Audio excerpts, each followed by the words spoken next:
Hi all, welcome to I plus. ഞാൻ അക്ഷര. ഇന്ന് നമ്മൾക്ക് കേട്ടിട്ട് പരീക്ഷയ്ക്ക് സ്ഥിരമായിട്ട് ചോദ്യം ചോദിക്കുന്ന മേഖലയാണ് പ്രധാനപ്പെട്ട തിയറികൾ. ഇപ്പോൾ പല സ്റ്റേജസ് ആയിട്ട് പല തിയറിസ്റ്റുകളും ഡിവിഷനൊക്കെ നടത്തിയിട്ടുണ്ട്. അതിൽ നിന്നൊക്കെ ചോദ്യങ്ങൾ ചോദിക്കാറുണ്ട്. അപ്പോൾ ആ ഒരു മേഖലയായി ബന്ധപ്പെട്ട 5 ചോദ്യങ്ങളാണ് നമ്മളിന്ന് ഡിസ്കസ് ചെയ്യാനായിട്ട് പോകുന്നത്.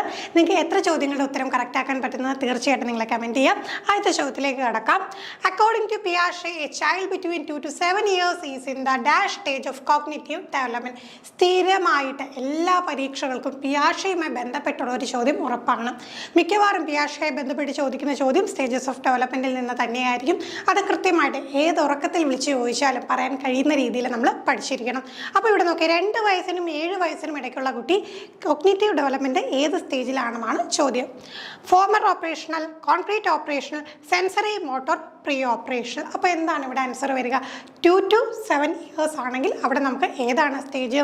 അവിടെ നമുക്ക് പ്രീ ഓപ്പറേഷണൽ സ്റ്റേജാണ്. സെൻസറി മോട്ടോർ സ്റ്റേജ് കഴിഞ്ഞിട്ടുള്ള പ്രീ ഓപ്പറേഷണൽ സ്റ്റേജിലായിരിക്കും.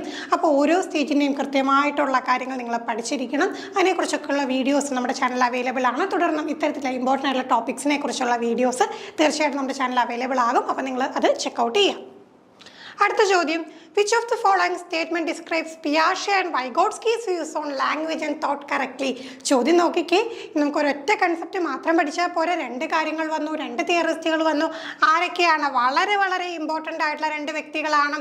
ഒന്ന് പിയാഷെ, രണ്ടാരാണ്? വൈഗോട്സ്കി. അപ്പോൾ പിയാഷെയ്ക്ക് വൈഗോട്സ്കിക്കും ലാംഗ്വേജും തോട്ടും 2 കാര്യങ്ങൾ പറയുന്നുണ്ട്. കണ്ടോ നോക്കിക്കേ, according to Vygotsky thought emerges first, and according to Piaget language has a profound effect on thought. Both view language as an emerging from child's thought. According to Piaget, thought emerges first, and according to Vygotsky language has a profound effect on thought. Both view thought as emerging from the child's language.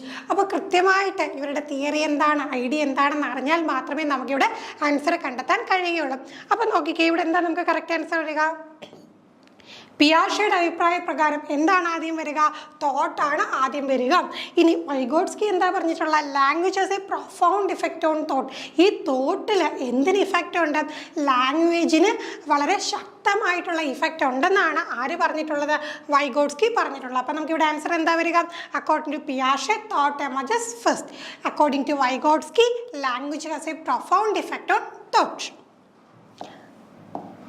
അടുത്ത ചോദ്യം, which of the following statement about children would Vygotsky agree with? അപ്പോൾ നോക്കിയാൽ വൈഗോട്സ്കിയുമായിട്ട് ബന്ധപ്പെട്ട് നമുക്ക് social developmental തിയറിയൊക്കെ നമ്മൾ പഠിച്ചിട്ടുണ്ട്. അപ്പോൾ അതനുസരിച്ച് വൈഗോട്സ്കി അംഗീകരിക്കുന്ന കാര്യം എന്താണ്? Children learn when they are offered lucrative rewards. Children thinking can be understood by conducting laboratory experiments on animals. Children are born evil and need to be controlled through punishment. Children learn through social interaction with peers and adults. അപ്പോൾ നോക്കിക്കേ, പല പല തിയറികളൊക്കെ നമ്മൾ കേട്ടിട്ടുള്ള കാര്യങ്ങളൊക്കെയാണ് വന്നേക്കുന്നത്. പക്ഷെ നമ്മൾ വൈഗോട്സ്കിയെ ഓർക്കുമ്പോൾ അതിൻ്റെ കൂടെ എന്ത് വരണം? നമുക്ക് വൈഗോട്സ്കിയെ ഓർക്കുന്ന സമയത്ത് അതിൻ്റെ കൂടെ നമ്മൾ സോഷ്യൽ ഡെവലപ്മെൻറ്റ് തിയറി എന്ന് പറയുമ്പോൾ അവിടെ എന്തിനാണ് പ്രാധാന്യം? സോഷ്യൽ ഇൻ്ററാക്ഷൻ അല്ലേ? മറ്റുള്ളവരുമായി ഇടപഴകിക്കൊണ്ട് സാമൂഹിക ഇടപെടലുകൾ കൊണ്ടാണ് കുട്ടി കാര്യങ്ങൾ ആർജിക്കുന്നത് എന്ന് നമ്മൾ പഠിച്ചിട്ടുണ്ട്. അപ്പോൾ എന്ത് ആൻസർ വരും? ബാക്കി 3 അല്ല. Children learn through social interaction with peers and adults. സമപ്രായക്കാരുടെ കൂടെ ആണെങ്കിലും മുതിർന്നവരോടാണെങ്കിലും ഇടപഴകുന്നതിലൂടെ എന്ത് ചെയ്യുന്നു? കുട്ടി ലോകത്തെക്കുറിച്ചുള്ള കാര്യങ്ങൾ മനസ്സിലാക്കുന്നു എന്ന് നമ്മൾ പഠിച്ചിട്ടുണ്ട്. അപ്പോൾ ഡെവലപ്മെൻറ്റ് നടക്കണമെങ്കിൽ എന്ത് വളരെയധികം അത്യാവശ്യമാണ്? സോഷ്യൽ ഇൻട്രാക്ഷൻ വളരെയധികം അത്യാവശ്യമാണെന്നാണ് വൈഗോട്സ്കിയുടെ പക്ഷം. അടുത്ത ചോദ്യം, according to Erikson which stage of psycho social development is characterised by the conflict between autonomy and doubt? നമുക്ക് എറിക്സൻ്റെ സ്റ്റേജസ് പഠിക്കാനായിട്ടുണ്ട്. അപ്പോൾ ഓരോ സ്റ്റേജിലും എന്താണ് ഇങ്ങനൊരു 2 കാര്യങ്ങൾ വേഴ്സസ് വന്നുകൊണ്ട് ആണ് നമ്മൾ പഠിക്കുന്നത്. അപ്പോൾ ഇവിടെ നമുക്ക് എന്താണ് റിലേറ്റീവ്ലി എളുപ്പമുള്ള ചോദ്യമാണ്. ചോദ്യത്തിൽ തന്നെ കീവേഡ് കിടപ്പുണ്ട്. എന്താണ് അവിടെ? നമുക്ക് conflict between autonomy and doubt. അപ്പോൾ നോക്കിക്കേ, സാശ്രയത്വം ലജ്ജയും എന്നുള്ള ആ ഒരു കാര്യമാണ് നമുക്കിവിടെ വരുന്നത് അല്ലേ? ഡൗട്ടിൻ്റെ കാര്യമാണ് വരുന്നത്. അപ്പോൾ നോക്കിക്കേ, ഇത് ഏത് സ്റ്റേജ് ആയിരിക്കും?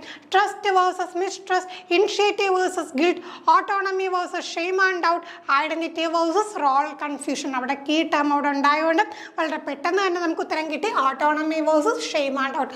ഓരോ സ്റ്റേജിനെ കുറിച്ചും വ്യക്തമായിട്ട് പഠിച്ചിരിക്കണം. അപ്പോൾ എന്നാൽ മാത്രമേ നമുക്ക് കറക്റ്റായിട്ട് ഇവിടെ ആൻസർ കണ്ടെത്താൻ കഴിയുള്ളൂ.